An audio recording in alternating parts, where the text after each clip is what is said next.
Okay, good evening, everyone. I'm Mariam Zaidi, and welcome to your Active Hybrid Conference supported by Microsoft. Now, today is the closing for a series that has been exploring where European democracy is at and where it needs to be. The theme for our discussion today is democratic values in the digital age. How can tech companies reinforce and strengthen European democracy? A big welcome to our in-person audience and to everyone who is joining us online. Now, today is a little bit different to our usual blueprint. After some opening remarks, we're actually going to have 3 panel discussions across the 3 themes of EDAP, the European Democracy Action Plan. So strengthening media freedom, promoting free and fair elections, and countering disinformation. Now, each panel is going to be 20 minutes long, and we will also be taking your questions. So there's a lot of content to get through. But also, we obviously want everyone to, as always, get involved. So send in your questions or your comments into Slido, the app, and we'll be picking those out for later on in the program and during every panel discussion, time permitting. And talking of time, what a timely debate we're having today. European democracy is under attack. These aren't my words. These are the words of the European Parliament President Roberta Metsola. As Qatargate, the bribe scandal consuming the European Parliament, heats up, it's just another reminder that power and influence cannot be unbridled. It needs to be checked. It needs to be held up to account. Europe has many tools in which to fight it, to fight the injustice, but can it clean house? All puns intended, but obviously disclaimer, innocent until proven guilty. Now, over the last few months, Microsoft has led a series of discussions on democratic values in the digital age, which brought together civil society, academia, legislative, and tech to reflect on the direction of European democracy and the role that tech can play in advancing democratic norms, using the EDAP as a guide for all conversation. And a partner from each of these discussions is going to actually join our panelists, albeit virtually, to discuss the given topic or theme. Well, to learn more, without further ado, please give a warm welcome to Nana Louise Lind, the Vice President of European Government Affairs at Microsoft.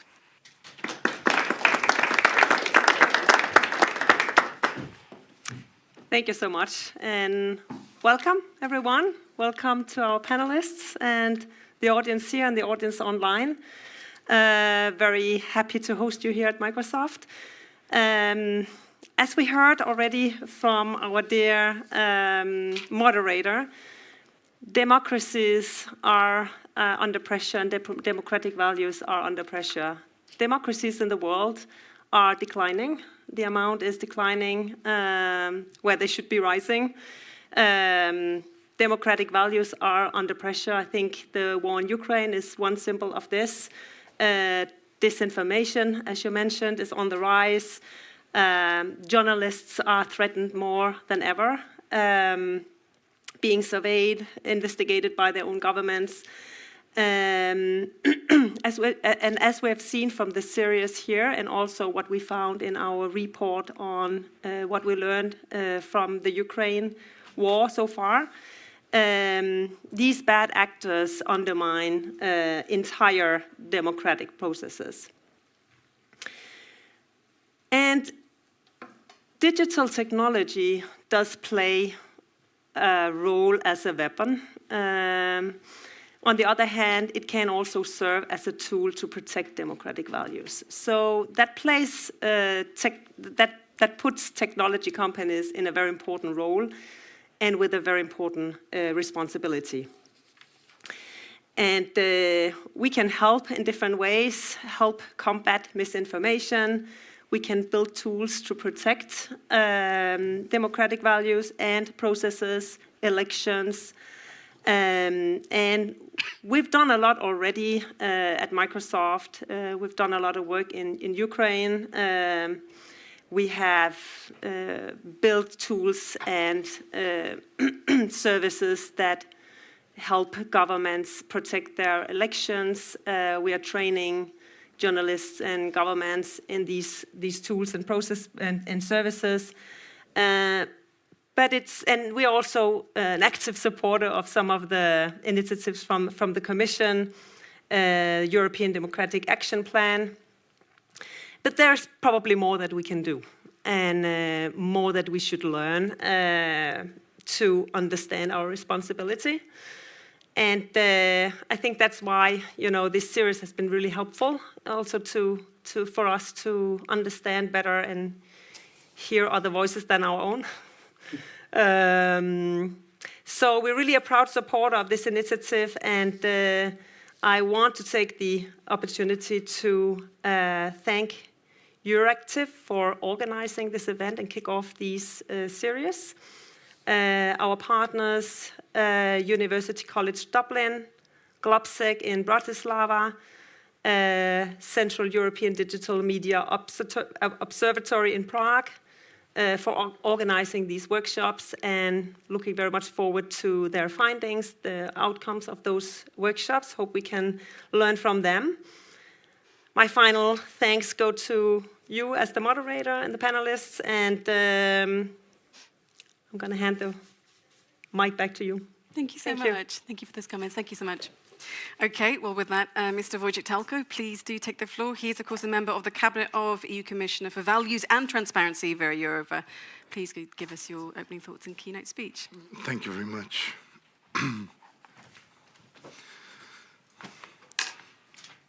Thank you very much. Good evening, everyone. I appreciate that you decided to spend Wednesday evening here with us in the room and also online. I mean, I have roughly 10 minutes, right?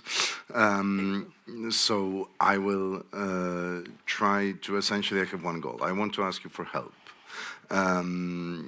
Because we talk about democracy, and I cannot disagree with anything that was already said before, but there's no one institution, one company, one person that will defend it. Democracy is us, our institutions, our votes, our civil society activism, and we all have to play our role in this if we want to uphold it and protect it. There's no doubt democracy is under threat. No doubts. We see it in the US, which is, apparently has the best checks and balances. We see it in Europe. And I have a feeling that at least in Europe, for a long period of time, democracy was seen as perpetuum mobile. I'm from Poland. Our democracy is from '89, so relatively young. But even then, the 90s, the early 2000s, it was like everything will take care of itself. I think it's clear the answer to this is no, it won't. Either we fight for it, or it will be lost. And I work for Vice President Vera Jourova, who is Czech, so I wouldn't be allowed to leave that room without quoting Václav Havel. So let me just very briefly read his quote, because I mean it's bad. He's very eloquent, me not so much. So I better read it because to give the true meaning to what he wanted to say. And he wrote, "The natural disadvantage of democracy is that it's extremely tiring to those who mean it honestly, while it allows almost everything to those who do not take it seriously." I mean, my interpretation of this, that democracy is messy, it's complicated, and it's not that easy even for the people to fully embrace it and defend it, because I think that's the question. If we say we want to defend democracy, what is it that we actually want to defend? And there are many elements. I won't dwell into that too much, but I think first of all, it's the voters, right? In democracy, it's the voters that are ultimate arbiters of which political party, which leaders are supposed to govern, what values they're supposed to represent.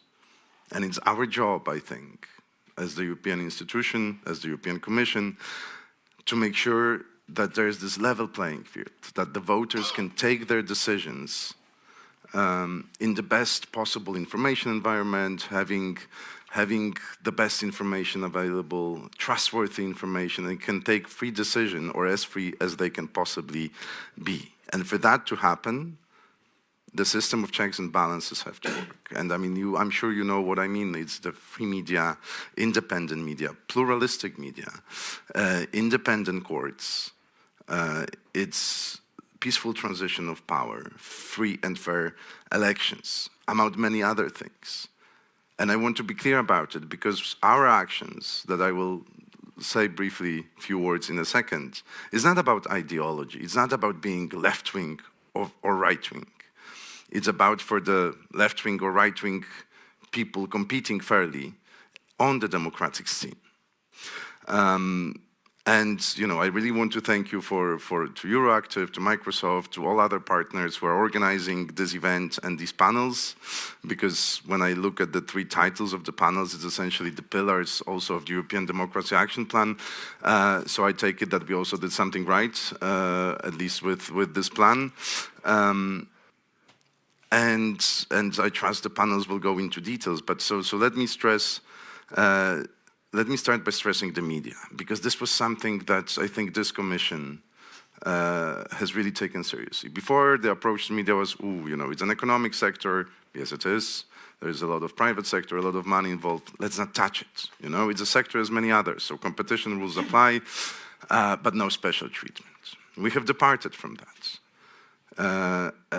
Why? Because media is not economic sector as any other. They're an essential pillar of democracy. They're the 4th estate, and without pluralistic, trustworthy media, we simply, as voters, have a hard time getting right information. And again, it's not about saying which information is right or wrong. It's about creating the conditions where the media and journalists can do their job.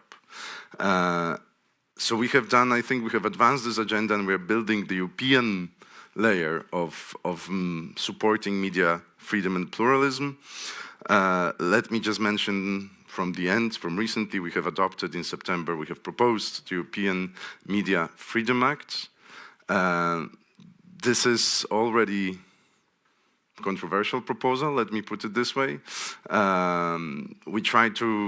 What we try to do there, we really try to address the problems that we see. So from our perspective, it's extremely practical. And it's a very common sense approach. We don't dictate how member states should design their media systems. We say maybe no party friends should be the bosses of public TV stations. We say there should be, we say also we're talking about tech, so let's say that we should also, the social media platforms should pay more attention to the content, editorial content provided by the media. Because this is, this freedom of speech debate. Like, should the platforms have the right to assess the content of the media, which, on the one hand, DSA tells them to do so, but on the other hand, we have to be very clear that this content should be treated differently, right? So we also want to make sure that when there are mergers and acquisitions of media companies, that it's not only a business transaction from the view of the regulator when they assess it, but it's also pluralism test. Because it's not good if majority of the media are owned by the same person or by the same organization, whether it's private or public. So, even though it's common sense, some countries, some stakeholders have a problem with it. Of course, this is, our opening gambit, and will be working with the Council and the Parliament and with stakeholders to get it right. But I think, the one thing that I want to say is it's really needed. It's really needed, and the answer, because we've never done it and we shouldn't touch it, is just not good enough and not ambitious enough for the times we live in. The second pillar of the European Democracy Action Plan, which is really, I think, the first time the Commission tried to put comprehensive response and show that we have to work on we have to play on many instruments at the same time if we want to strengthen resilience of democracy, is disinformation. I mean, now, of course, the Russian war in Ukraine have accelerated everything. Everything comes to the light, and we can see very clearly, I think, what especially many countries in Central and Eastern Europe were saying for a long time. Russia is weaponizing information. What they're doing, they don't only fight with bombs and rockets, they also fight with words. They've always done so, but they've gained new tools, digital tools. I'm not saying that this is intended, of course, by the social media companies, because that's not the point. They did it where they tried to use traditional media before, but they have gained vast array of new powerful tools, because younger generations are more and more sourcing the information about the world they see from online media. And we can see it on the example of Russia, but it's not only Russia, of course, that they intentionally manipulate information space and platform features to undermine free speech. The challenge to this is how to find a democratic response to authoritarian weapon. And I think, you saw our response. Our response is European Democracy Action Plan. It's the legislation like the Digital Services Act. It's the legislation like Political Ads Regulation. But it's also non-legislative actions like Code of Practice on Disinformation. And so that's why we have to really take it seriously. The codes, it's, I think, by the 16th, the signatories, including Microsoft, thank you very much for signing up. They have time till the 16th to implement it, and January will be really a test case, because this will become public, and we can discuss in details what that means. Let me just, the final words, because this is also not only what we have done, but also what we will do. So we've started work on defense of democracy package, which also is supposed to be a legislation on transparency on foreign funding.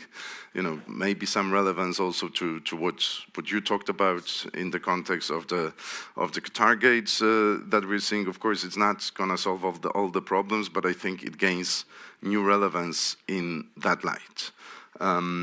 So this is, because this is also important for us, that events like this and everything that happens in the weeks and months to come, we're filling this defense of democracy package with substance now.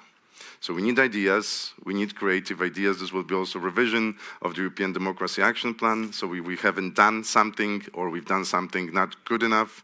This is the time to tell us. We have few months together to put together a substantial package, legislative and non-legislative, because just in the timing of the political life we live in Brussels, this is probably the last push of this Commission, substantial push, especially when it comes to legislation, because then, of course, we need time for the Parliament and the Council to agree. So the plan is the second quarter, around May probably, but I haven't touched upon many other things, cybersecurity, resilience, and other things, but we can explore these things together with colleagues in the panel. So thank you very much for having me. Thank you very much for organizing this, and I'm looking forward to the debate. Thank you. Thank you so much. Please do join us back. Okay, well, you heard from Mr. Wojciech Talko there. He was talking about how we all need to fight for democracy, and indeed we do. But who is also fighting to influence all of us, the voter? Now, the online world, of course, influences so much of what we do, whether it's socially, democratically, and politically. Human behavior can be easily manipulated by online content. Carefully curated algorithms, of course, based on what we seem to like, maximize our engagement and help form our ideas, our opinions. Now, social media is, of course, fodder also for misinformation. Mr. Wojciech was also alluding to Russia's manipulation war in its war in Ukraine. Many platforms, of course, have been accused of using misinformation and lots of allegations against them for the harm that misinformation, of course, causes, and the lies that it then allows to spread. Now, the biggest impact is perhaps the influence that social media platforms have on forming our politics and who we decide to vote for, or the causes that we then believe in or take up. Now, just now, over in the US, bipartisan legislation could outright ban one of the biggest apps right now, TikTok. It would ban it outright in the US. They say it's a threat to national security. Is that approach right? Well, the EU is always armed with tools to help regulate and navigate the internet, along with things like EDAP. We have the Digital Services Act. Now, the EU Commission, as Mr. Talko mentioned, is also trying to help along democracy with things like the Defense of Democracy package. We saw Ursula von der Leyen, of course, unveil it, draped in the Ukrainian flag. But is the gap between rhetoric and reality painfully obvious today? Or are we actually closing that gap? Well, without further ado, you've already heard from Mr. Talko. Let's now introduce our other panelists. We have Louise Grabo, who's the president of the Observatory of the Digital Transition and the Single Market at the European Social and Economic Committee. Welcome. We also have Fernanda Hotel Foronda, who's a digital policy officer at the European Partnership for Democracy. And as I mentioned, an online panelist will be joining us per panel debate, so do watch out for them as well. And to all the everyone in the audience here and online, do put your questions into Slido. Okay, with that, let me now go over to Louise for your opening comments. Thank you so much, and thank you, Euractiv and Microsoft, for having me here. As you mentioned, I'm the chair or the president for the Digital and Single Market Observatory in the European Economic and Social Committee. And what we are doing are that we are looking more into new technologies and how that affect the EU, but also the civil society and the society as a whole. So we do a lot of discussions and panels and information about AI, blockchain, big data, cloud, and all these things. So that is where I come from, and I'm from Sweden, and there I also work with the fintech, so I'm also into this tech world. So there are my perspectives from today. And when speaking about new technologies, a new technology could never be bad or good. A new technology is always neutral, and the ones behind it, that can be a threat or harm anyone. But I would never say that a new technology in itself could be bad or good. And I think it's the same with social media and tech companies. Social media could be very powerful.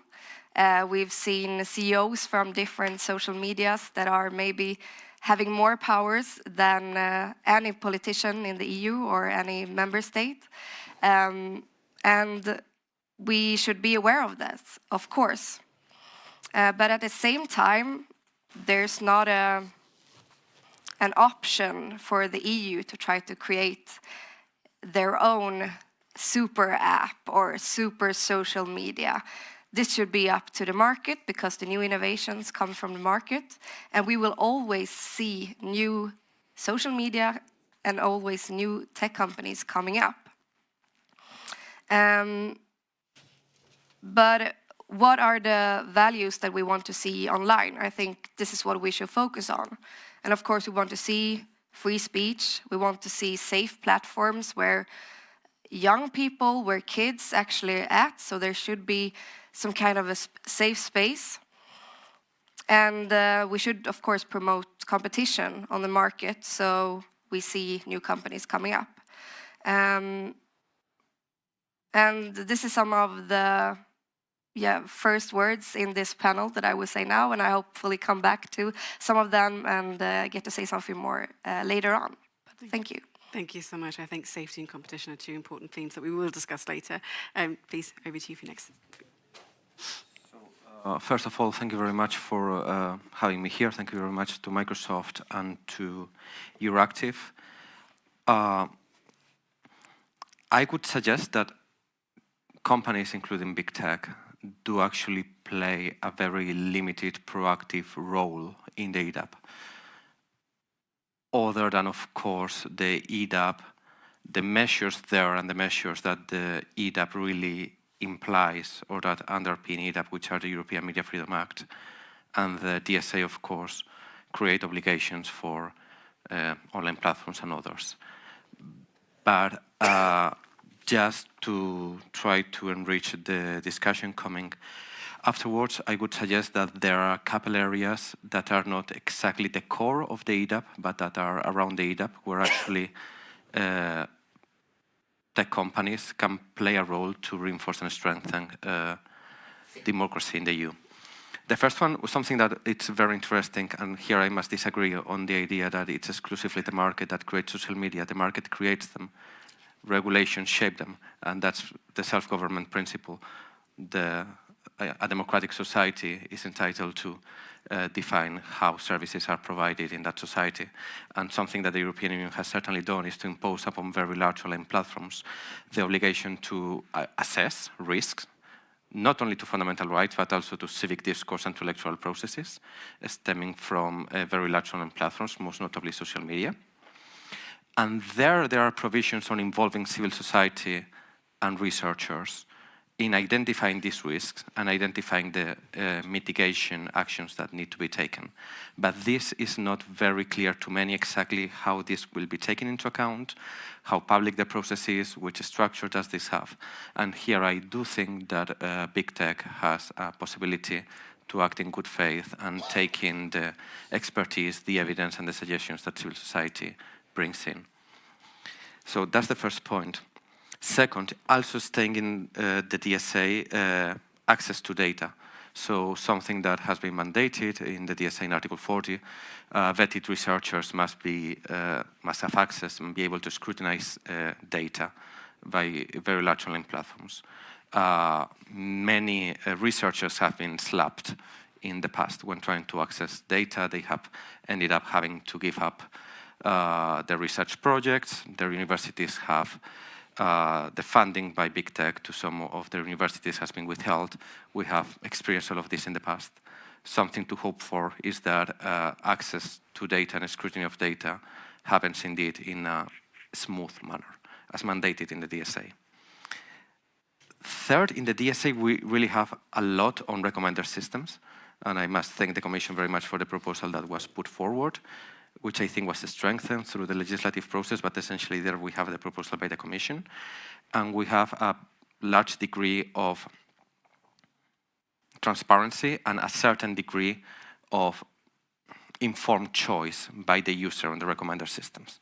But here I think there is room for more. And often the debate, we have already seen it here, often the debate on the responsibility on platforms gravitates around content moderation, so direct actions on specific items of content.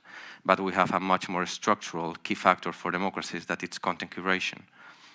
So I wouldn't care so much that a specific news article is taken down off Facebook, but whether Facebook algorithms makes that news articles have less visibility in general because they are less engaging, and then people will stay less time on the platform using it. This, I think, is a greater threat to democracy because this results in people being less informed and then having less informed choices. So I think there is a lot of room in the area of how content is curated in general and how relevant information it's demoted or not. One issue, Wojtek was mentioning the initiative on political ads. We know that some platforms are very bad at identifying when an ad is political or not. And in this digitalization that we're experiencing, ads used to be political ads, political campaigns happened on the radio, TV, newspapers, billboards. And there, whichever company had a billboard and an ad would go there, they would have to check whether it was political or not and comply with electoral law. This doesn't seem to be very much this case. We have the research by the New York University Center for Cyber and researchers at the Catholic University of Leuven showing that Facebook identifies 3 false negatives as political ads for each political ad that it actually gets right. But we also have the information that across the world, this ratio is very different. So it shows that when big tech puts resources to correctly identify political ads, voila, they happen to be correctly identified. So this is somewhere where big tech really has room for improvement, dedicating resources to ensure that ads that happen to be political are correctly identified, and indeed obligations that will come from the political ads regulation will then kick in. One last point where we see action taken recently as per an interview given by Commissioner Reinders to Euractiv last week. There will be apparently some work in relation to dark patterns and cookie banners.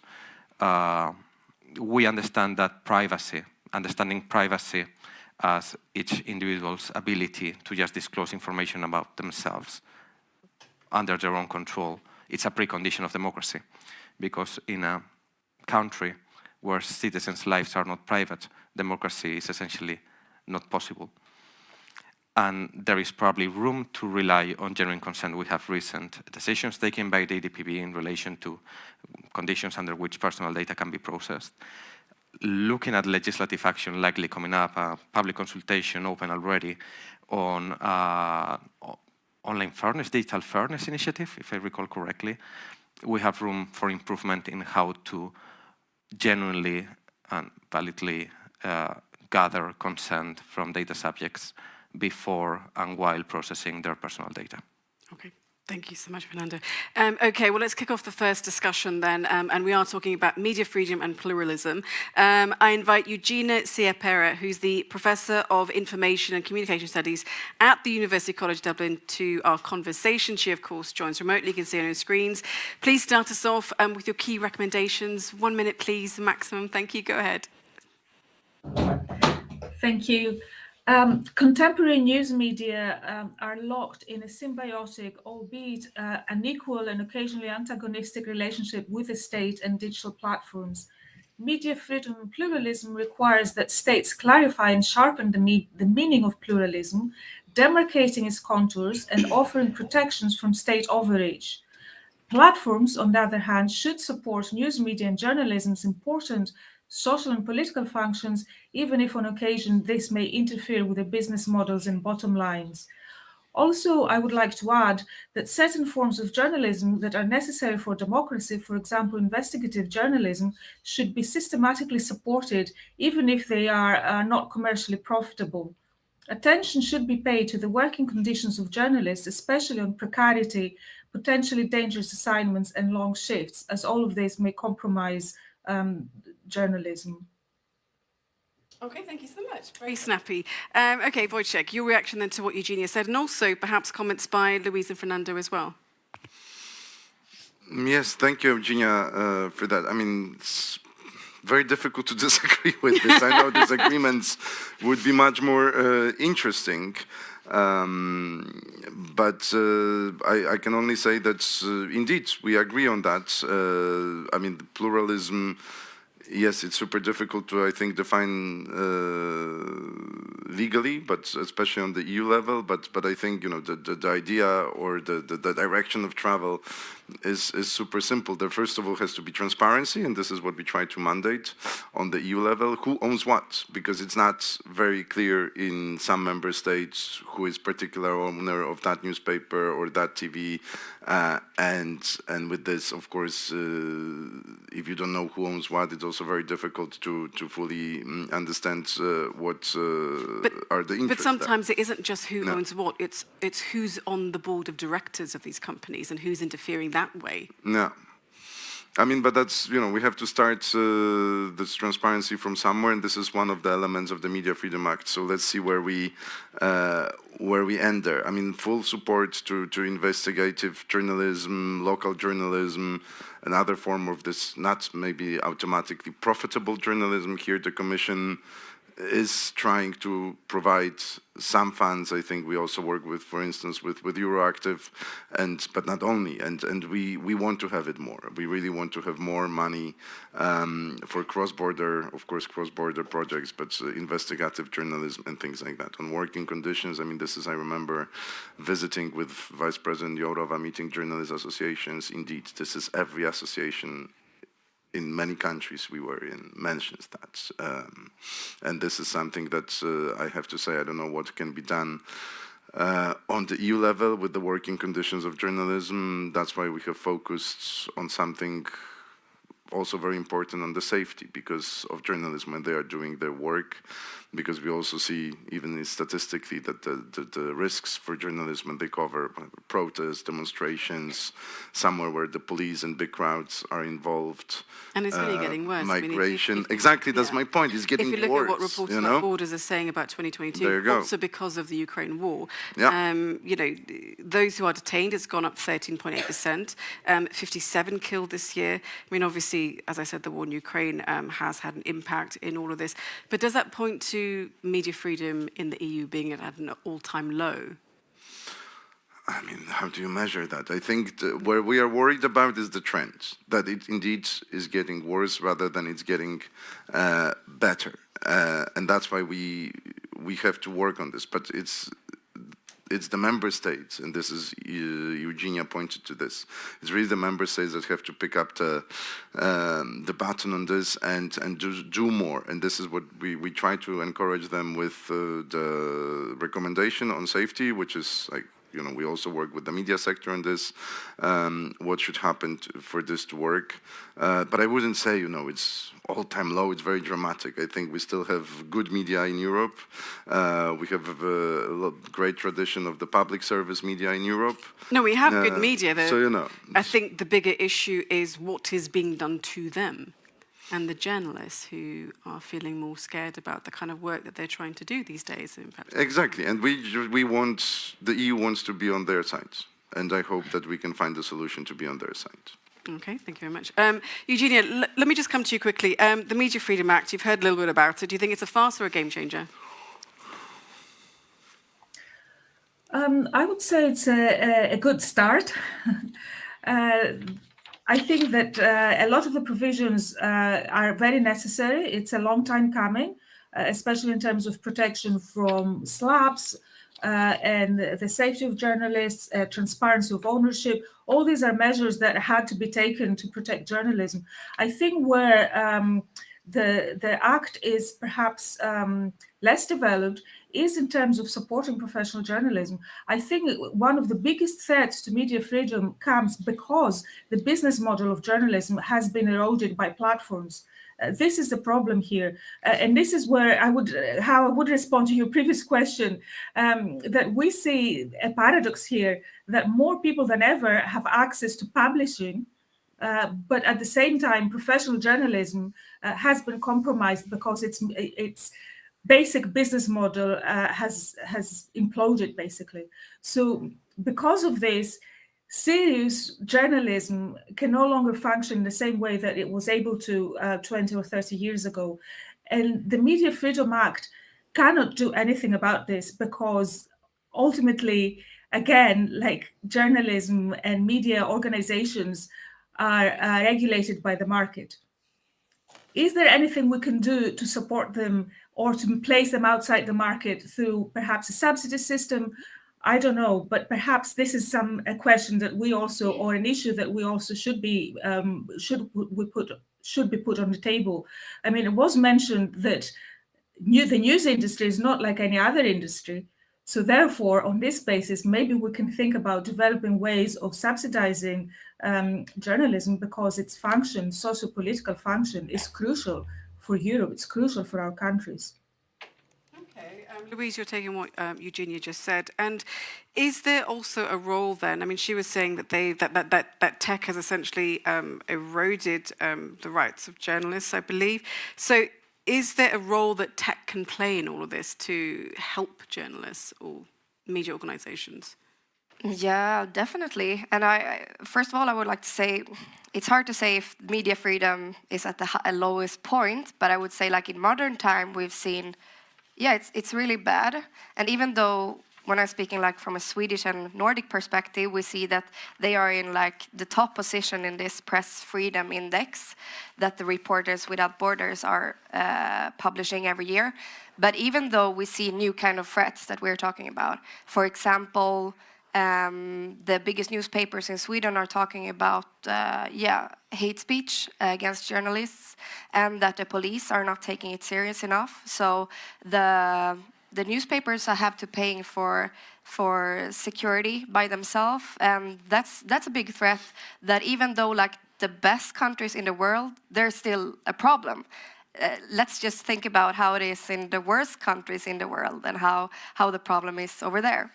And regarding like what the big techs and social media companies can do about it, it's all about design. Right now, maybe Twitter isn't our best friend anymore. Are you sure about that? Yeah, pretty sure about that.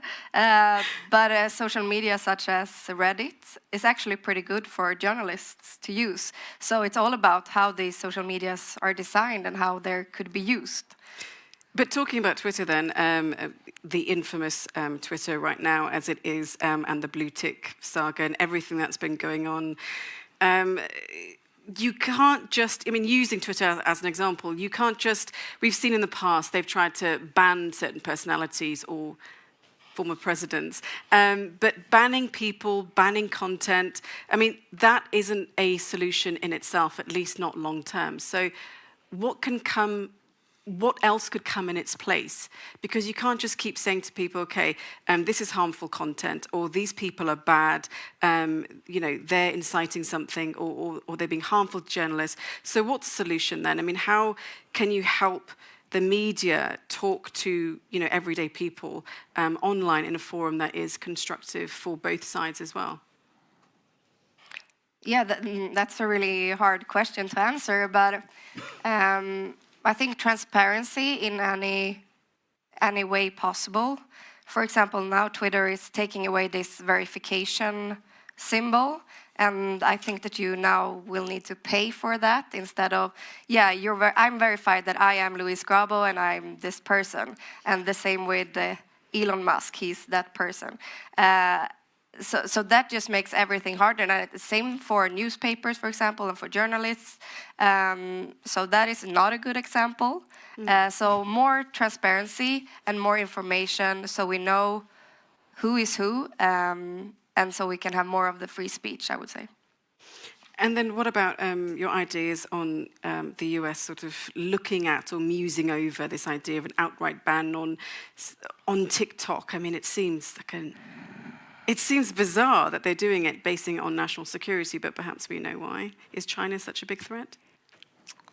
Oh, I'm not like a security expert, so I can't really answer that. But But banning things like TikTok, you think that's the way that we should be going or not? No, I don't think so. I'm using TikTok a lot, and I think it's a great channel to get to meet new people.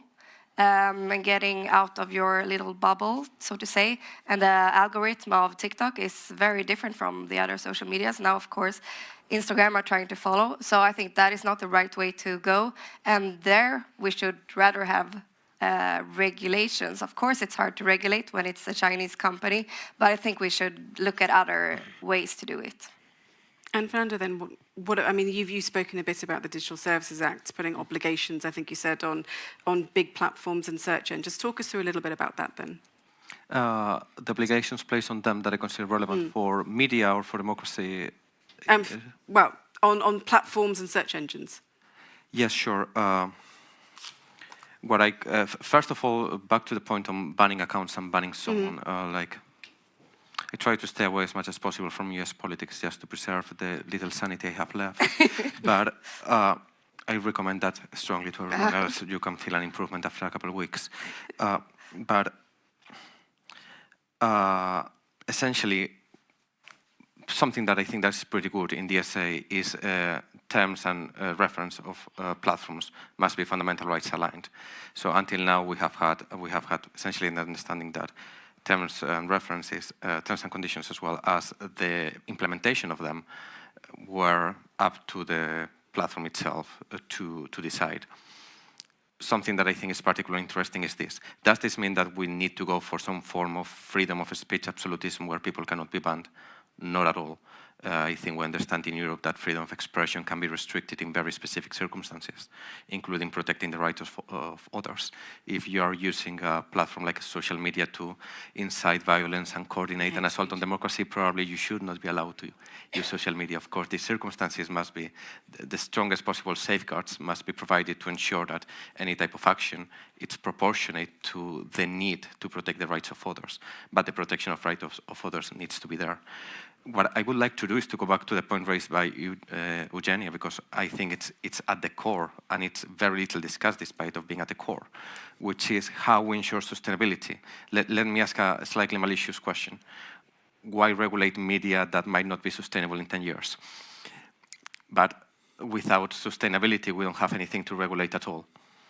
And we are asking about subsidies, but subsidies reproduce the system we have currently of donations. The problem we have had over the last 20 years, when the revenue of newspapers has gone from selling print editions and having ads printed on them for which they would get most of the revenue, to having very little subscriptions online and getting a very small amount of their of the ad revenue, is that of course they are not sustainable anymore, and then we don't have media pluralism, because we have less and less media, and we have less quality media because newsrooms have less resources.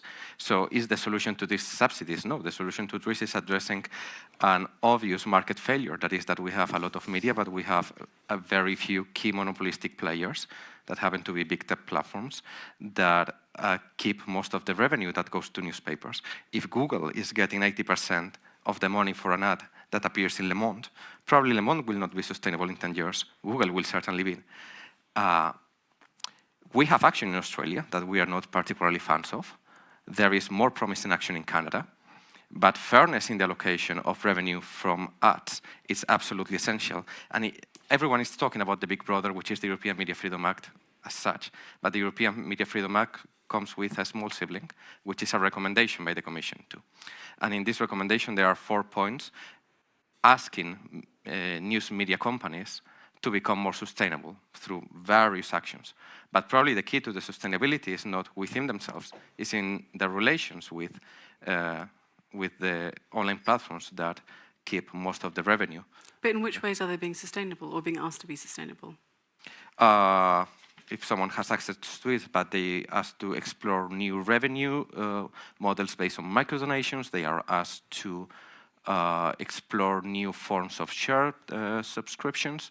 They are asked to explore economies of scale through cross-border managerial initiatives, etc., etc.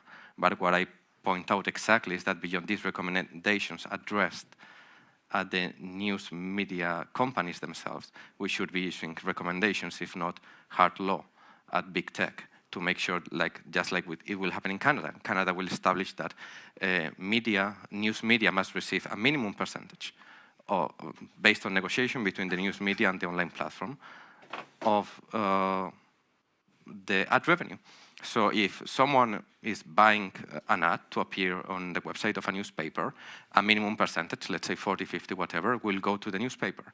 The current model we have in Europe is that a newspaper might get 5, 10, 20%. Particularly big ones, big media companies get more. Smaller newspapers get even less. How can we have media pluralism under these market conditions? We need to address the market failure at where it is, which is a competitive market on the side of news media, but a monopolistic market on the side of big tech. So we need to rebalance power in that market to protect democracy, of course. Okay, well, there's also a question for you from Gwenelle. She says, regarding the political ads proposal, you said that it should be up to big tech to correctly identify political ads. But what about putting the responsibility on the sponsors of such ads to declare their political nature instead? They are the ones with the most information in this case. What do you make of that? That was for you. Yeah, political ads. Notwithstanding the obligations on the sponsors have a primary obligation, and that's the way it's written in Article 5 of the proposal by the Commission. So everyone who's buying an ad should declare it, and happens to be political, should declare it as such. But that's the model we have offline. When a political party, on someone running a political ad on a TV, went to the TV station and said, hey, I want to run this ad, it happens to be political. Here's my disclosure, of course.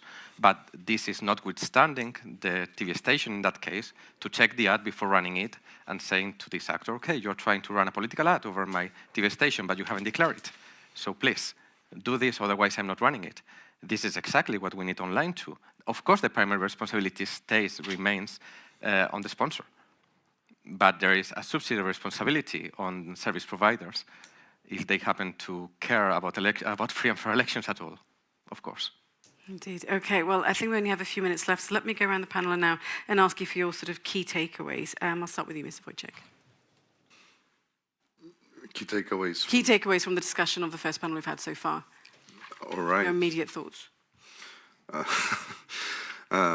You've got quite a few. I can see you scribbled a lot. Yeah, I scribbled a lot, yes, and surprisingly even on the topic of this discussion. I think the first takeaway. I mean, let's start from the end. So, what should be the obligations of online platforms? So I think I take from this that they have to respect the law, whichever the law is. And ideally not only in the letter, but also in spirit, because quite frankly, a lot of things that came after GDPR came from the fact that, yes, they implemented GDPR, but... How do they do it? But with the kind of, to minimize the risk of going to court, but not fully embracing what is that supposed to be? And that's the second thing that they're supposed to do, understand and accept their own responsibility and their own powers. And 3, translate this into their own policies. And this is the question about banning or not banning. I mean, that's the point. There shouldn't be that debate. You know, if you meet, there should be conditions when person or account should be banned. If these conditions are met, the account should be banned. It shouldn't be case-by-case scenario, regardless whether you're president or whatever, EU official or just a user of Twitter or whatever, not Twitter, but I mean, okay, Trump was banned on Twitter. That's why I thought of Twitter. I fully agree that the market is not fair when it, I mean, not fair, it's biased or tilted towards the big tech. They themselves say they don't produce the content, and yet they seem to get the most revenue from this content. Part of the solution was supposed to be copyright law that is operational. I mean, I think the jury is still out there, but it's clear that it hasn't remedied the situation to the extent that nothing else should be done, or at least not yet. And sometimes even, you know, Google, for instance, as a result says, okay, so we're not going to show advertising from some newspapers in some countries, and so then there is even less actually revenue for the media. So that's definitely not. I think that's a really important point that was made, because if the organisations, the media organisations, don't have the ads, essentially they have to fold. Essentially, that's what happens then. I mean, you know, I'm not, you know, I'm a civil servant, not a CEO of a media company, so I really would feel not qualified to tell media business how to run their business, whether it's subscription, whether it's ad, or whether it's something in the future. I think it's clear that digital reality is here, and the media, the traditional media, will also have to, I mean, must today adapt to this new reality. But I think indeed we want to help. I have doubts whether subsidizing is the way to go as a sustainable solution, as Fernando would put it. But we have to look at this. We have to be very clear that media, I think, you know, the way we understand democracy today, we need the media, and we need various types of media, not to just repeat free and pluralistic, but just to those who represent different point of views. But I think, you know, on our side, there will be legislation, or there is legislation. There has to be enforcement, and I think this we didn't talk about. But I can only say at the end what I said at the beginning of this panel, that, you know, Eugenia and her colleagues identified, I think, very good summary of what needs to be done. So it's, you know, more pluralism and better defined, investing in journalism, and having working conditions, because, you know, if indeed it will be paid very badly or not at all, then who will work there, you know? So that's I think these 3 should be our guiding things, and then we can discuss the tools to achieve that. Indeed.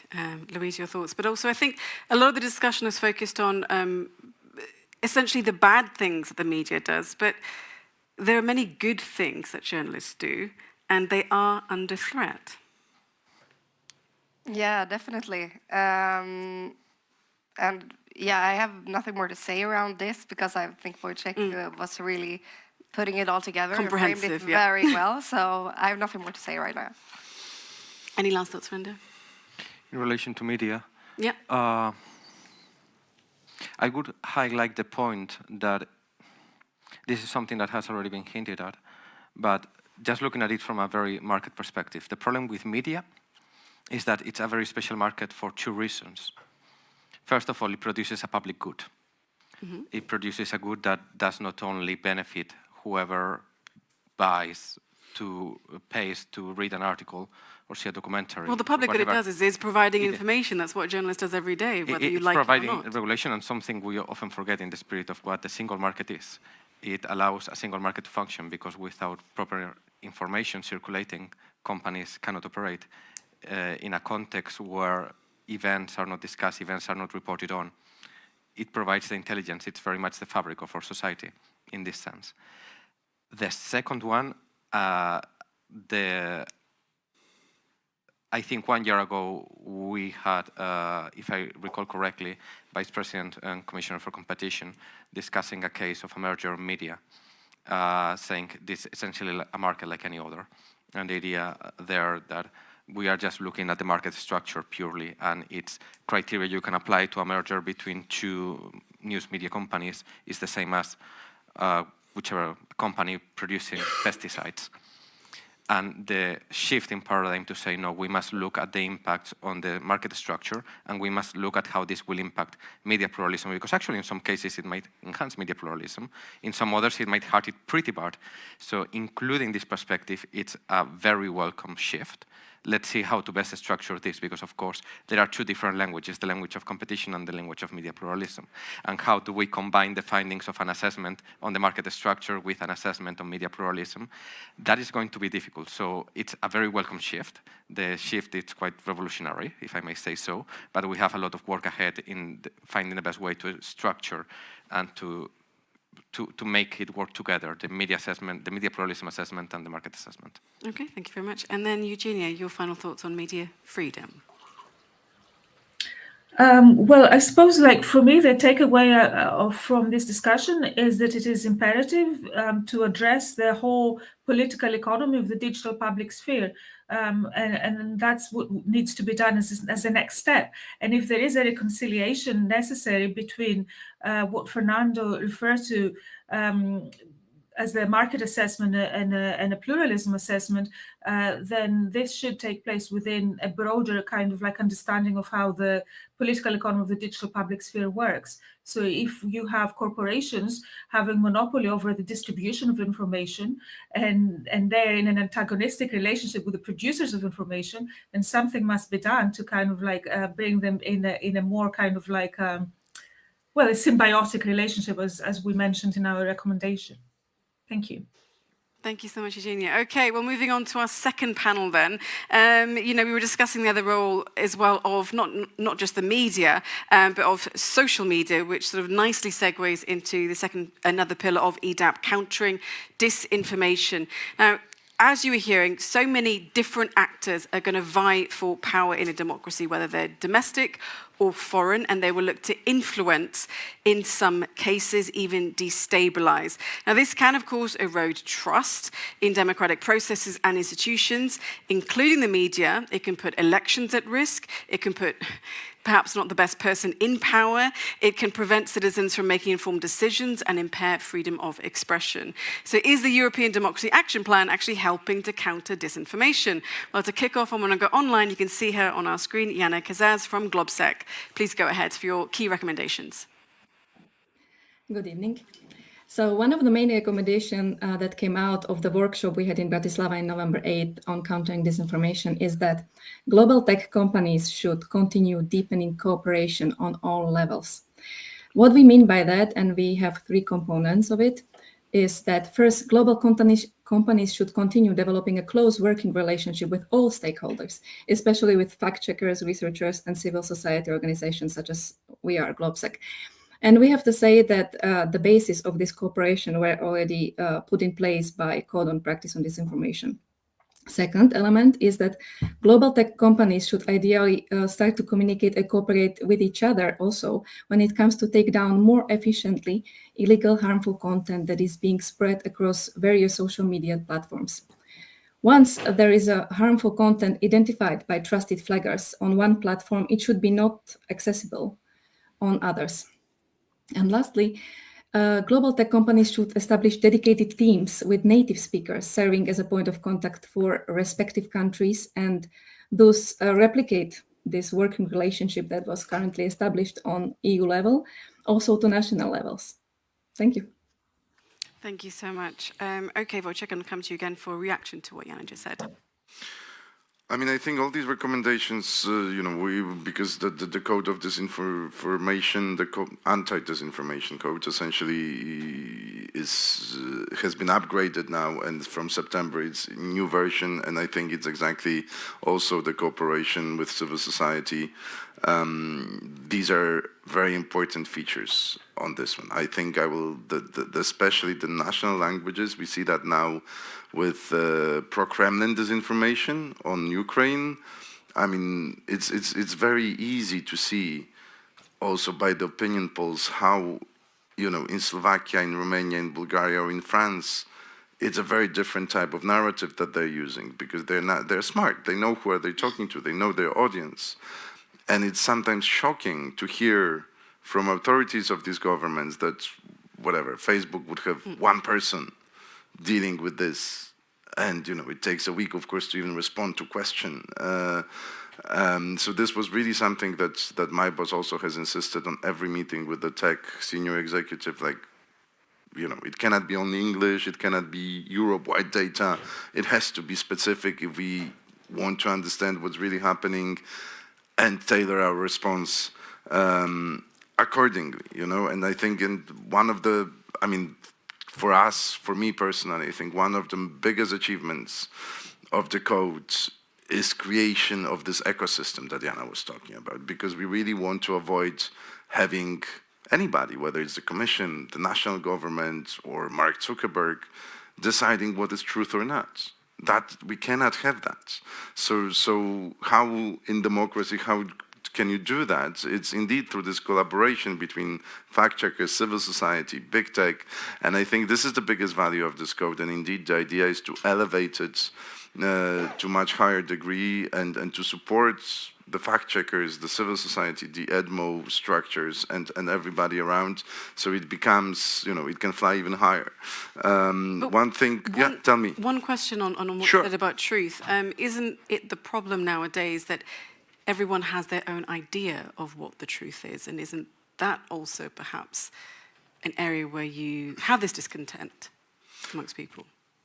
Yeah, I mean, you may be right. I also think that's one of the biggest problems today, that the middle, so-called middle, is smaller at the expense of extremes on the both sides. And this is a problem for us as a society, because when you're in the middle, you can talk to each other and disagree better. So for me, we essentially lost the ability to disagree with each other in some sort of civilized way. And I mean, okay, and this is a much longer debate whether the social media and these bubbles and amplifications of seeing more of the same content have contributed to that or not. I think it did, but whether it was a decisive feature or not, this is a different story. I mean, how to counter this? I mean, it's extremely difficult, I think, because indeed, I think it's also lost of this authority. I remember when I was a child, my parents, everybody, would watch the evening news channel, and that would be the discussion the next day. Today, you can watch, and this is not bad, it just, you can watch completely different news, not even in terms of take on an issue, but just completely different issues. And then this social discussion, of course, cannot happen if you don't have common reference points. But hey, this is much bigger discussion. I think if it comes to disinformation, I would say one more point I would add to what Jana has pointed out. It's demonetization. And because, okay, fine, the Russians or other state actors, they don't do it for the money. But there are those out there who do it for the money. And it's too easy. It's too easy and too cheap to design it and do it for the money. So, as I said, in January, this is the first test case of the new disinformation code. DSA is kicking in. So let's hope that this is a revolution, but, we have to wait to see the results of these two instruments before we know for sure what will be the direct outcome or impacts of this legislation and co-legislation on the reality. Okay, Fernando, can a disinformation code actually work, given that society is so polarized? I will reject the premise. We have a wonderful study by Reuters Institute for Journalism from last year, explaining how even the country in the EU, which might be more similar politically and sociologically to the US, which is arguably the UK, it's very different in terms of disinformation and polarization from the US, how we see that actually the drivers of polarization and disinformation in the US, extreme, very hard partisanship with very weak parties and a presidential system is something we don't have in Europe. So the first thing I would worry about, let's see the US as a threat in the horizon as a model, but let's not draw inferences too quickly from the US, because certainly the situation in Europe is very different from the US. But from here, I think that the code of practice will actually become a code of conduct, right, under the DSA. So there is room for that, so it will actually become more binding, and it will work together with the DSA. And what I think is very important in the DSA is, again, the DSA is a brilliant exercise in safeguarding fundamental rights. As far as I know, there is not a fundamental right not to be exposed to this information. There is a bunch of other fundamental rights, and we must fight disinformation in a way that is complying with fundamental rights. How we do this? Actually, combining the code of conduct with the code of practice, sorry, with the DSA, and the DSA says, okay, of course, take certain action upon receiving notices, but with a bunch of safeguards, so that there is an out-of-court dispute settlement, there is the notice and action mechanism, of course, but there is also a statement of reasons, so that platforms do not take action without explaining why, or without having copy and paste message that they use 1 million times per year, where they always gave the same reason. So this is exactly why the DSA is so relevant combined with this, because we have a system where we recognize, okay, there is a bunch of different rights of different people that need to be balanced out. So in this sense, yes, it can work, but it must work for this. But let's just, pare it all back a bit. I mean, it's great that the EU, of course, has all of these tools, but if I'm an average person going on the internet, I don't know, there's an election in my country in the next few weeks, and I want to learn about who the political parties are, who the individual candidates are, what are they doing in my area? I mean, how am I going to go online and find the actual truth? How am I going to inform myself without being manipulated with complete disinformation? I suggest we go back to the previous panel by having plural and quality trustworthy media, that it's sustainable and does exist in our societies. But back to this, I think it's not so much about what we must demand that social media does, social media platforms do, but ask them to refrain from doing what they are doing. I will quote Frances Hogan in testimony in the European Parliament. The main driver of disinformation is Facebook's algorithm. Facebook's algorithm recommends content based on engagement. Disinformation and polarizing content happen to be engagement driver. You click on it, it's interesting, you spend time watching it, it releases hormones in your body and you want to stay on the platform and get more of that. So but that algorithm's amazing for them, and that's the whole point of it. Exactly, So the problem is how we reconcile the societal interest of not having the revenues of a company drive the informational space. And of course, here there is a need of reconciliation too. We have a lot in the DSA on recommender systems, actually. People can opt out from engagement-driven recommender systems. But for instance, now we have an initiative in the Council of Europe that is very interesting, which is the idea of a healthy news diet. Something that recommender systems could do is not only that they feed very little actual information, but when they feed information coming from news media that it's ideologically aligned with the user. We could have recommender systems that feed news media covered from different angles. So people would actually be informed, receiving links to news, to articles by different news media. If I'm always getting articles from The Guardian and I never get an article from the Telegraph, even though I follow both of them on Facebook, well, I think that impairs my informational space. And this is exactly what the Facebook algorithm is doing. YouTube algorithm, of course, to Twitter as per their own internal research too. So that's what I see. Actually, I think probably we shouldn't be asking them to do more, but we should asking them to refrain from doing what it's actually harming and the role they are playing. They are not creating this information. They are just making it much more appealing and much more visible. Okay, Louise, your thoughts? Is Big Tech helping or is it hindering? Well, I think it's hard to differentiate like newspapers and social media, because I think they will more and more like grow into each other, and like in the future we might even not see the difference, and maybe there will come up news media that will make their own social media platform. So it's hard to put them against each other, because I think they should rather collaborate, as we've said that before. And coming back to like social media, I would say it's like, yeah, it's the new open square. It's where we meet. So it's where we get our information. It's not like, yeah, I'm born 1993, but I guess before that, when you met on Sundays in the church, and this is longer before that, but you met there and you got your news there, like what's happening in my area, in my little town, before we had the news, before we had social media. And now this church or this local square is on social media, and we need to accept that. We need to make it a good place to be on. And it's talking about like free speech now, maybe they're all coming into each other, but it's a difference between writing anything on social media, getting a lot of likes, getting a lot of you're shown around the social media, even though it's TikTok, Twitter, whatever.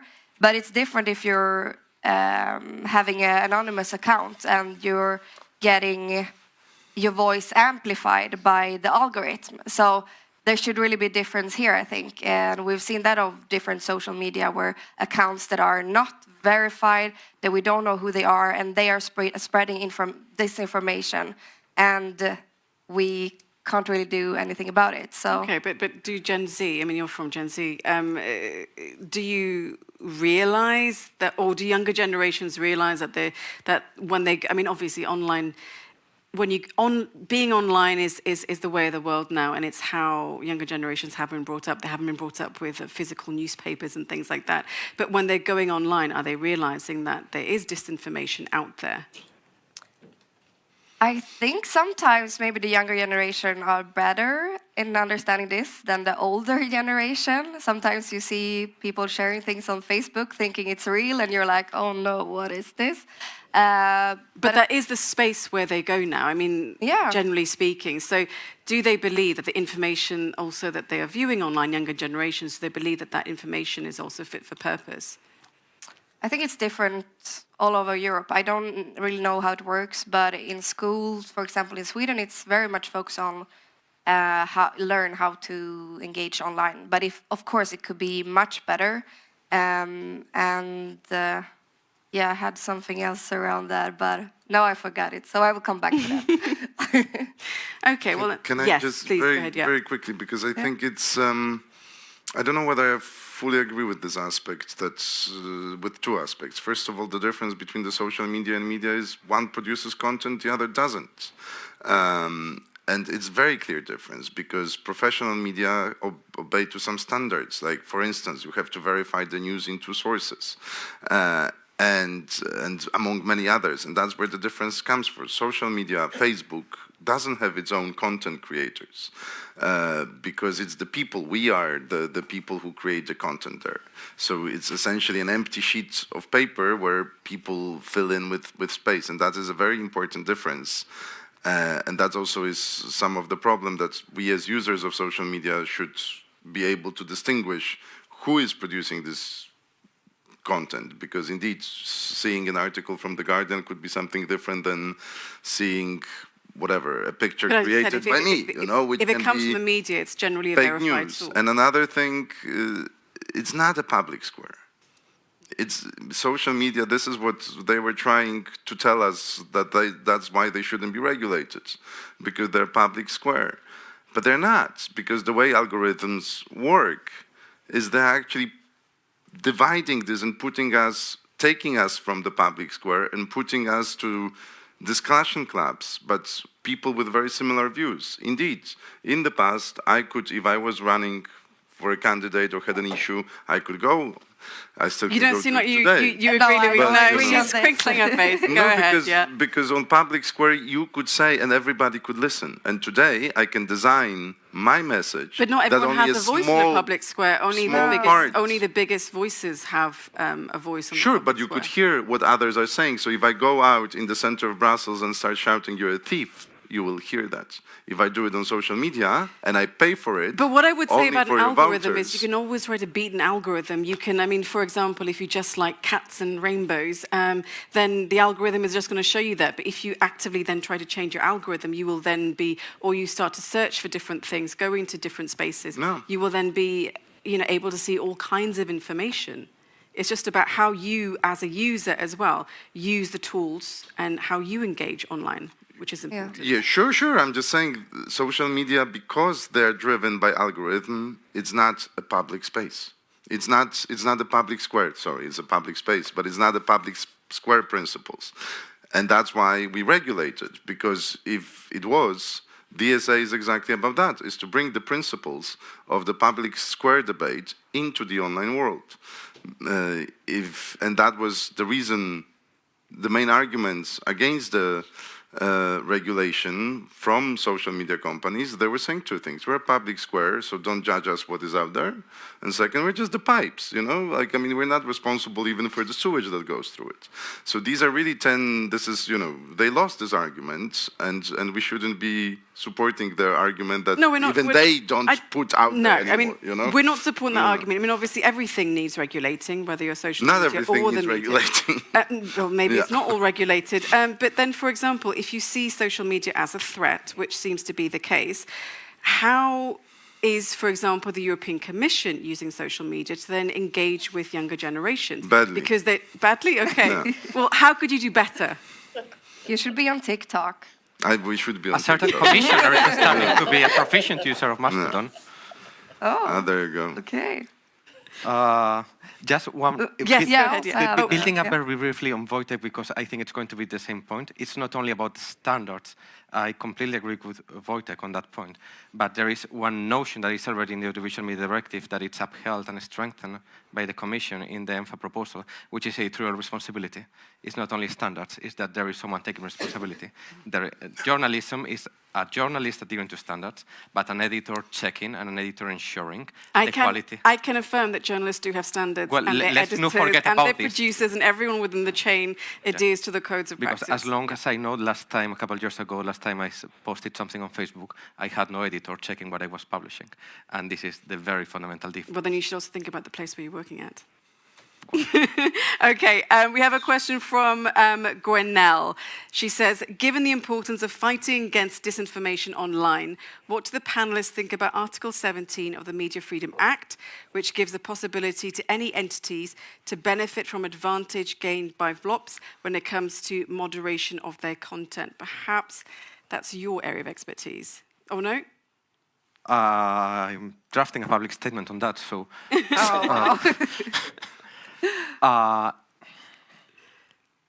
To start with, it's amending de facto the DSA before it comes into force. There are a couple issues with it. So it's welcome that, different to the DSA, it's a procedural rule, not a rule of substance very much, and that it's very nuanced.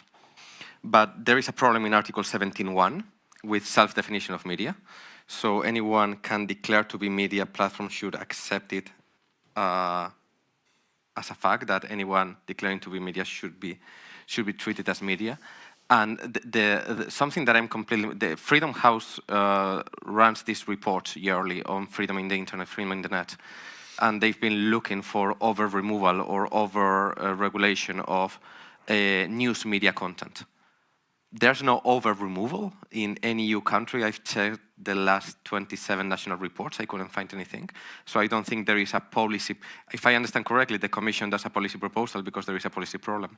I don't see a policy problem specifically with news media content being over-moderated compared to any other content. So I do think, because the DSA is very fit for purpose and because the DSA is actually very good, particularly in this area, I don't see the advantage that Article 17 brings, but I'm open to being persuaded otherwise.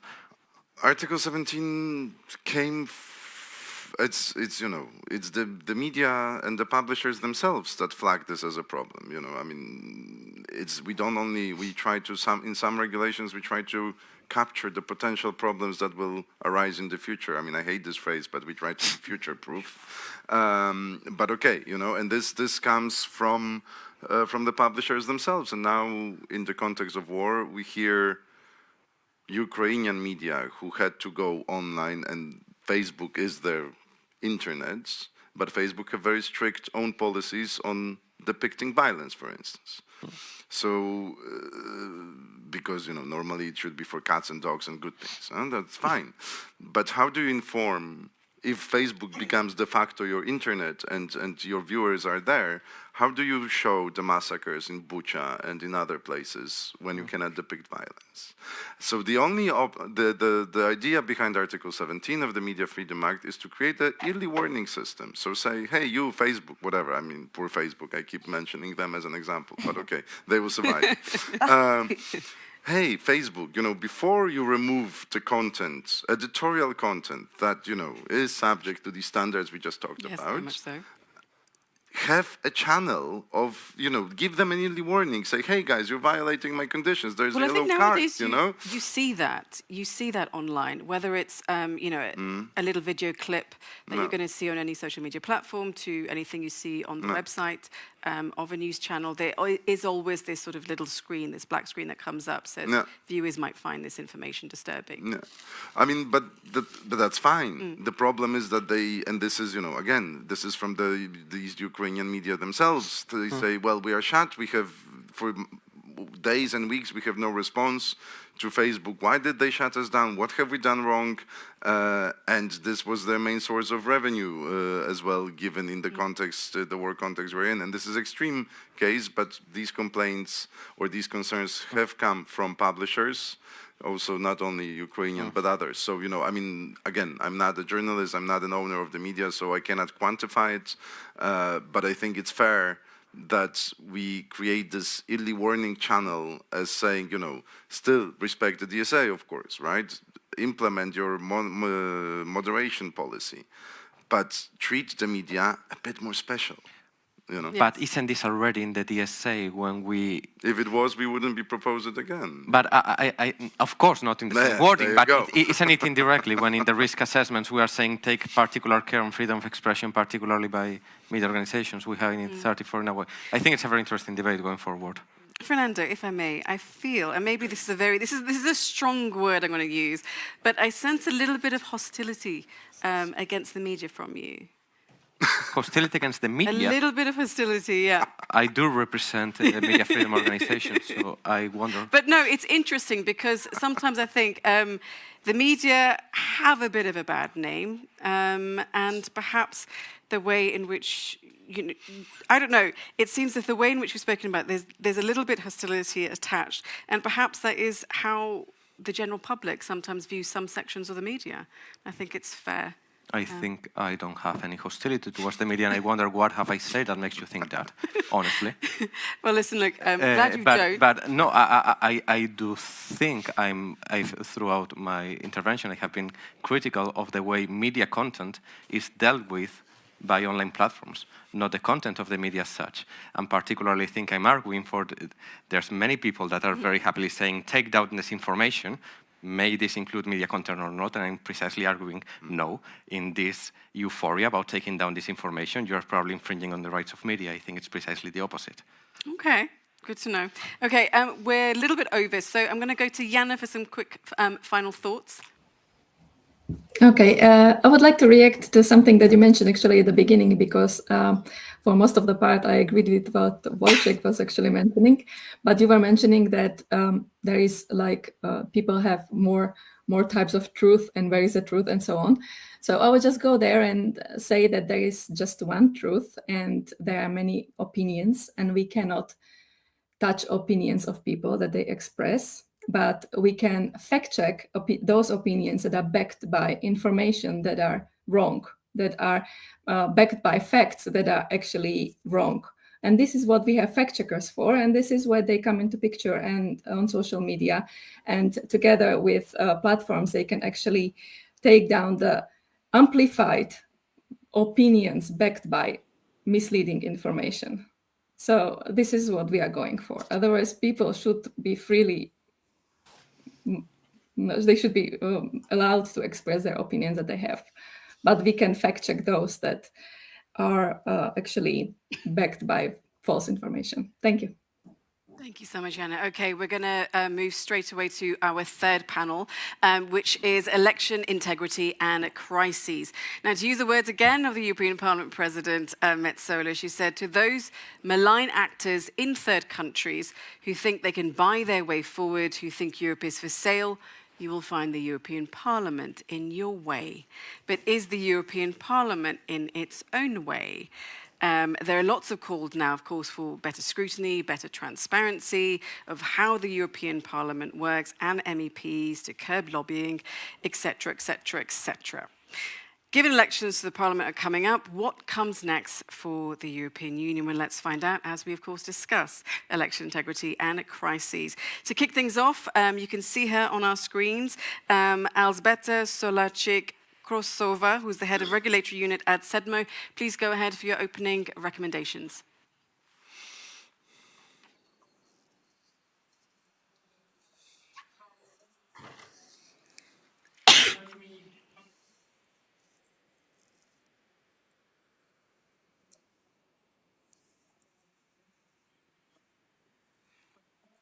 Is that the proposed EU regulation on the transparency and targeting of political advertising needs to create an effective transparency framework, which would include dedicated repositories of political advertising for the largest platforms, parallel to general advertising repositories that are required now by the Digital Services Act.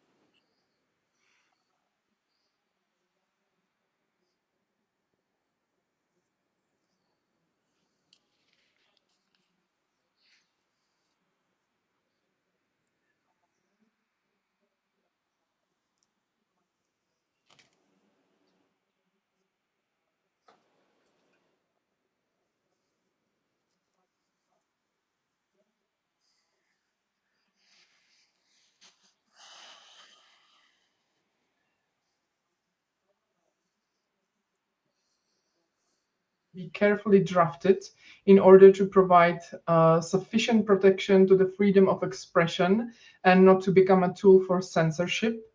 Any legal action aimed at removing certain disinformation should be examined and properly justified within a sufficiently long time without losing efficiency. And lastly, the system for taking down disinformation should contain checks and balances in order to minimize potential misuse of power. And authors of such disinformation should have the right to appeal. Okay, thank you very much, Elżbieta. So what do you make then, Wojciech, of what Elżbieta has just said, and also about she's saying regulation leads to more distrust by the public, does it? No, I was just thinking about that. Because it sounds a bit like a Brexiteer, I won't lie. I mean, now we are, many years after Brexit, Britain is all deregulated and the trust doesn't reappear to the national institutions. So I guess, I'm being ironic about this a little bit because they haven't deregulated that much. But still, I think that indeed the key issue, I think, from what Elżbieta was saying for me is trust. And this is not only trust to, it's in all the panels. It's how to have trust to media, societal trust to media, societal trust to the democratic institutions, societal trust to laws, and societal trust to one another, essentially, in order to do that. I mean, I think, what the political ads repository, yeah, sure, why not? Good idea, and probably will happen. The discussion is how. On the disinformation points, I mean, we discussed that a little bit in the previous panel as well. So I think it's not even about the regulation, more regulation or less. I think it's about quality of regulation and our ability, okay, if it's European legislation, our common ability to explain to why are we doing this, is it needed, and what will be the effects of that regulation. And indeed, that's why I was trying to say that in democracy, when we are regulating around the freedom of speech, so disinformation, foreign interference, online space, and things like that, we have to find a democratic response to that. So indeed, no censorship, no ministry of truth, no one arbiter of truth, and things like that. But whether that will do the trick, again, I think this is also this request that came from me, that it has to be our common job, because that's also the issue with what you mentioned, that essentially there is less trust, maybe you said hostility towards the media, not from Fernando, but in general there is societal, I think, mistrust into the media that I don't agree with, that there is interior motive behind why are they saying things that are don't agree with, Well, also, and that we have to try to it's address. also a little bit about what you're saying about tribes as well. Yeah. It's not necessarily that somebody will distrust the media, you know, a blanket distrust. No, they will not only blanket. trust what Exactly. they believe based on Exactly. the people or the or Exactly. whatever that they actually believe. Exactly. But I mean, you know, there is no silver bullet to that, and I think we are aware of that. That's why we're trying this another quite ugly phrase, whole society approach, you know, starting from digital support for digital literacy and things like that. So we also, you know, old people like myself can understand what happens online and you know, what content is created where. But anyhow, you know, this democratic resilience, it's so broad because it's from cybersecurity. I mean, you know, anti-corruption measures you mentioned yourself.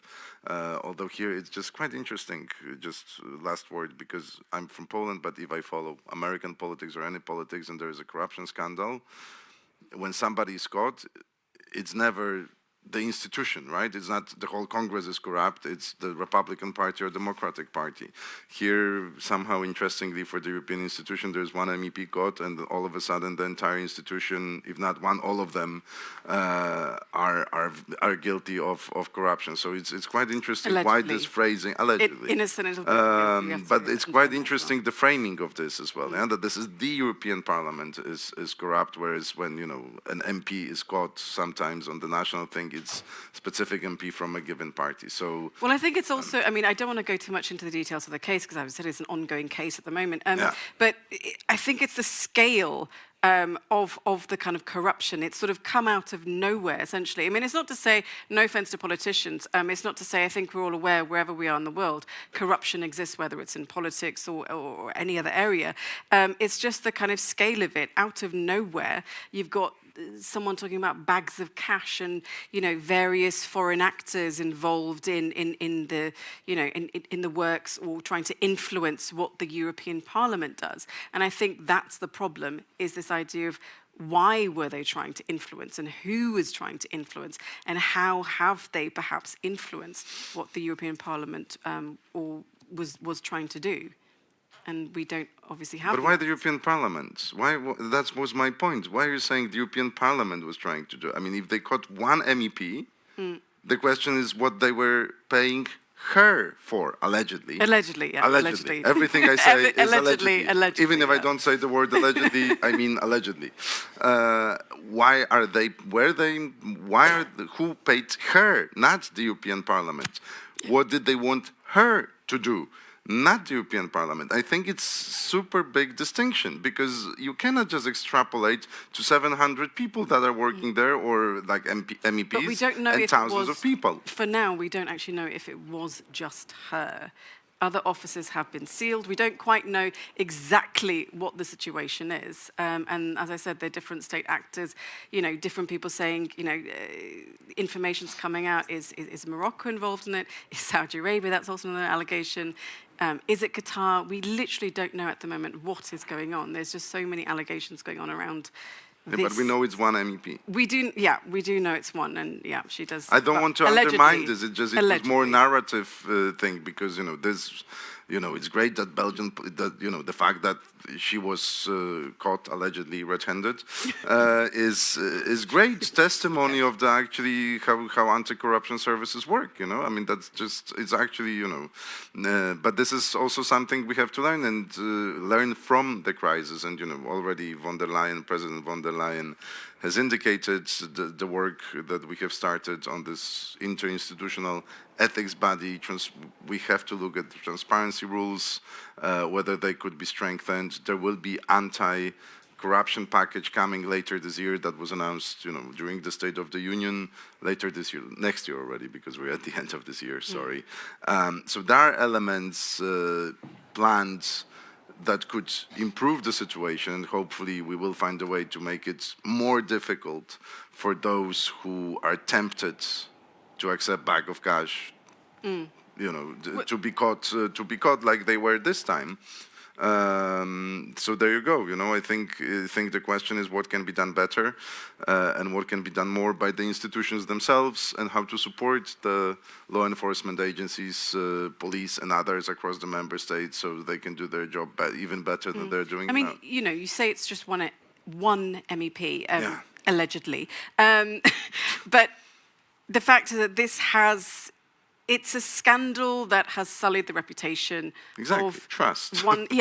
Trust that people have in this one From particular hostilities towards the parliament. institution, and perhaps the EU as a whole. So, if an everyday person is hearing about this scandal, an everyday European, why should they still have trust in the European project itself? Does this one scandal, because it is such a massive scale, does it erode trust? Louise, perhaps you can take that one.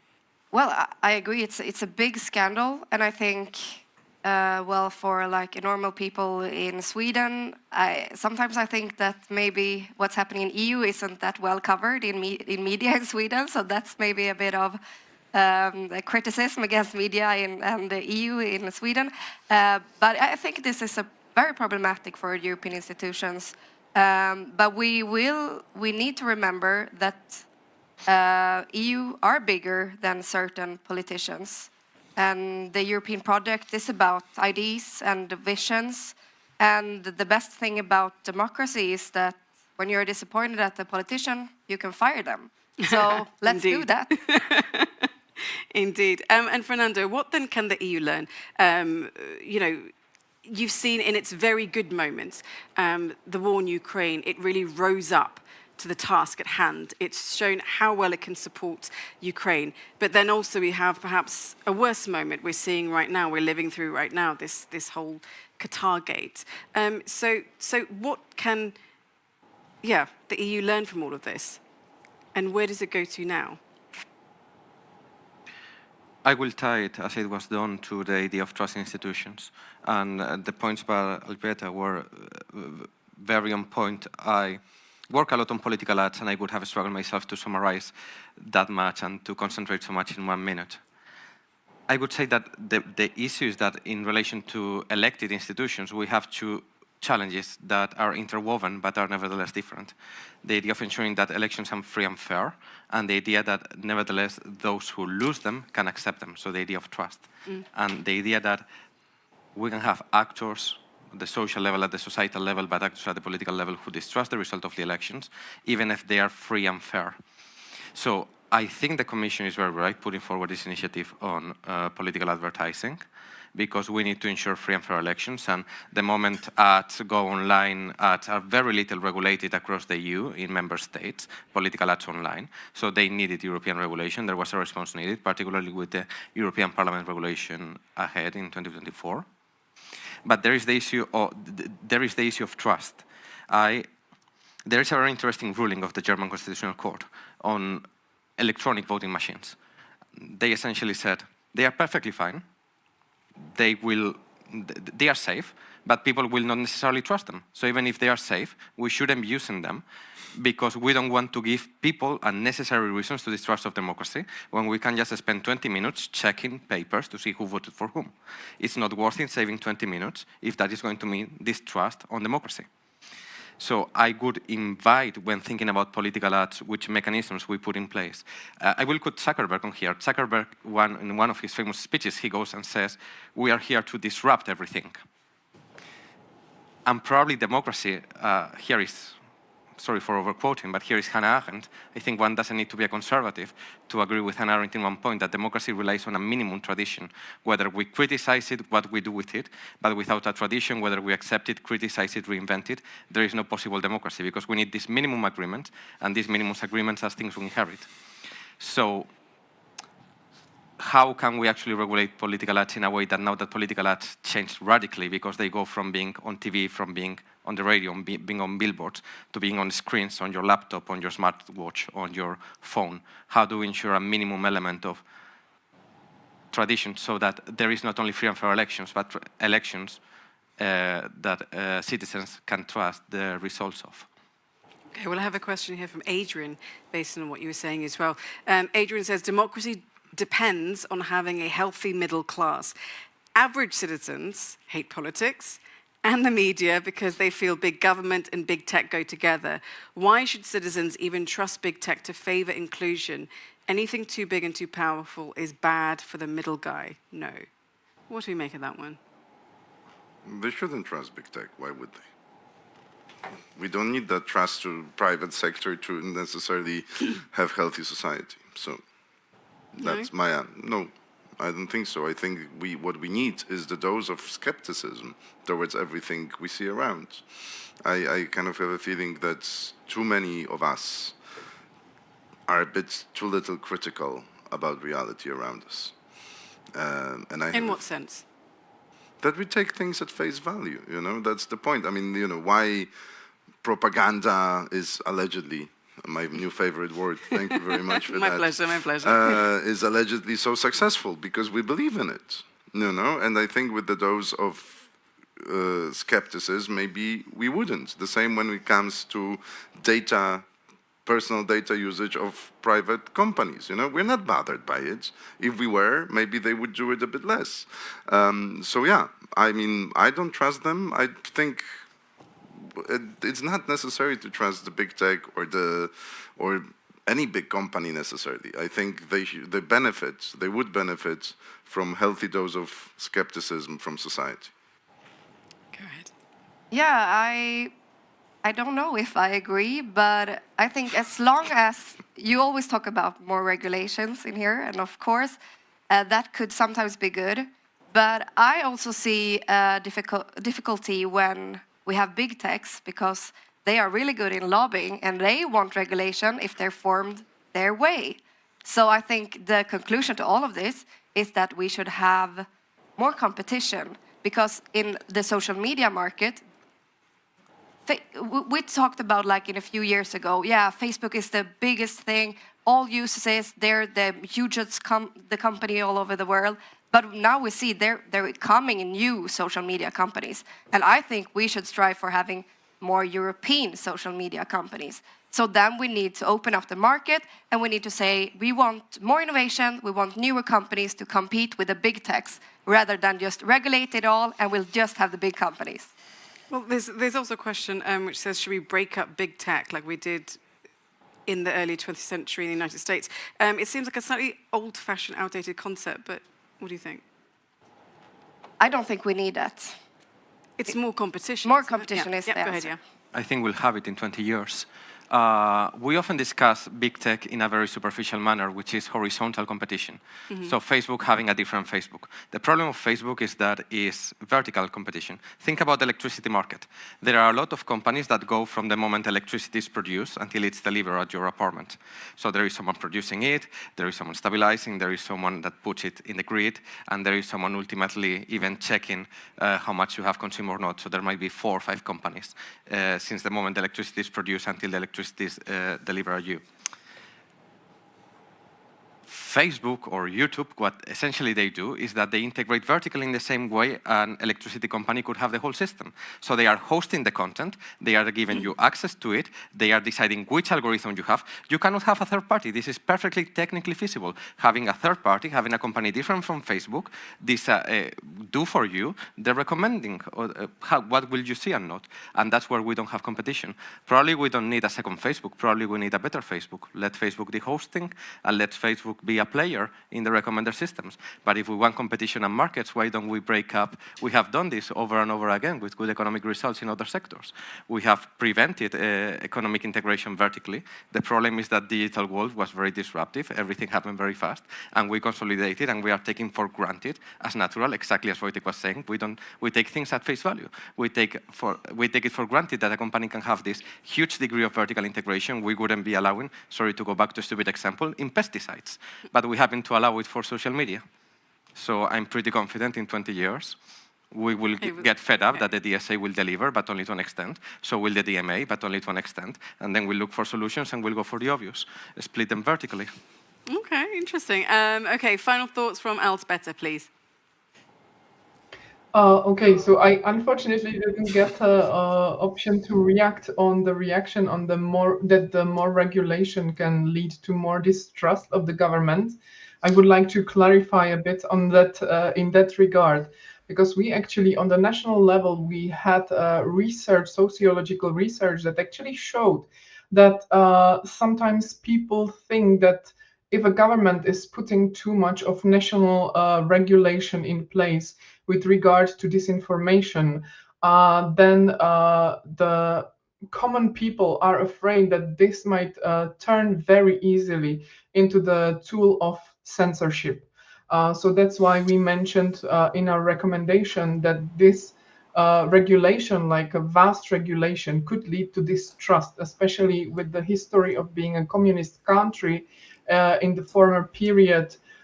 Then the law could be really misused. And I believe that it's still ingrained in the people who are afraid of this regulation that might be like going too far. So that would be the first idea. And secondly, I enjoyed very much your discussion about the political advertising and how to secure the integrity of elections. My last remark to that, I would say, is that I very much welcome the the proposed regulation on transparency and targeting of political advertising. The thing is that even though these are very good rules, I would like to say that there is no problem with those who are adhering to the rules. We need to have certain mechanisms in place for those who are not adhering to the rules. And there is this Article 9 of the regulation that speaks about indicating possibly unlawful political advertisement. This is a mechanism that is going to play very much into the trust of people and in the trust of society to companies and to those who are going to put those mechanisms in place. And I guess that the way forward, what we need to focus in the future is actually to define the best practices of indicating the possibly unlawful political advertising, because political advertising can have many forms, and we need to be prepared. We need to be ready to react on unprecedented challenges and to think a little bit as a criminal, if I can use the word criminal, it's like a metaphor, but to to think very creatively as marketing specialists who could really do political advertising in a way that is undetectable. So this is a big challenge forward, and that's my closing point. Thank you so much. Okay, panelists, you have 10 seconds each for your final statements. So Fernando, 10 seconds, off you go. Very much looking forward to the Defense of Democracy package. Thank you. Louise? Yeah, I really enjoyed this discussion. I think we covered a lot of topics, and I'm hoping that the Commission would not only focus on about regulation, but also how to make a competitive European market for social media companies and for the civil society. Wojciech, will you do that? Not everything is for regulation, and I really don't think so. We are obsessed in regulation, especially when it comes to the freedom of speech area or fighting disinformation. But I think, for me, that even if we have the best rules, they're as effective as its enforcement. And I think this is the future of the success of the DSA and other big pieces of legislation that's supposed to bring the fairness to the digital market. Thank you so much. Okay, thank you, panelists. Thanks to everyone who's watching. I'm Mariam Zadi. You've been watching a Euractiv debate supported by Microsoft. Thank you and Merry Christmas. Thank you. Thanks.